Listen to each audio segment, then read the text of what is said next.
अस्सलाम वालेकुम। ये वाटर कूलर माशाल्लाह मेरे पास स्टॉक काफ़ी भरा हुआ है, तो जिस भाई को चाहिए रब्ता कर सकता है। इसकी मैंने पहले ही वीडियो बनाई हुई थी, माशाल्लाह काफ़ी अच्छा इसका रिस्पॉन्स मिला है। अब ये मेरे पास बहुत कम स्टॉक रह गया, तो ये एक कार्टन मैंने ओपन किया हुआ है। ये 400 पीस का कार्टन है, तो जिस भाई को चाहिए रब्ता कर सकते हैं। जो बंदे कूलर तैयार कर रहे हैं अल्हम्दुलिल्लाह ये मेरा ही वो पंप इस्तेमाल कर रहे हैं, तो इसका रिजल्ट माशाल्लाह आपको बहुत ही अच्छा मिलेगा। तभी मैंने आपको इसका प्रेशर वगैरह चेक करवा देता हूँ। इसका मैंने पहले भी वीडियो बनाई हुई थी, तो पहले भी इसकी वीडियो बनाई हुई थी। अभी आपको इसका दोबारा प्रेशर चेक करवा देता हूँ, तो जिस भाई को चाहिए रब्ता कर सकता है। तो अभी आपको इसका प्रेशर भी दिखा देता हूँ।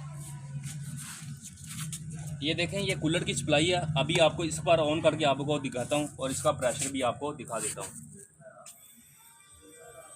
ये कूलर है, इधर पंप, ये पंप है, ठीक है। इसका आपको प्रेशर दिखाता हूँ। ये देखें, आपको इसका प्रेशर आप चेक करें। माशाल्लाह बहुत ही अच्छा आपको इसका रिजल्ट मिलेगा, तो जिस भाई को चाहिए रब्ता कर सकता है।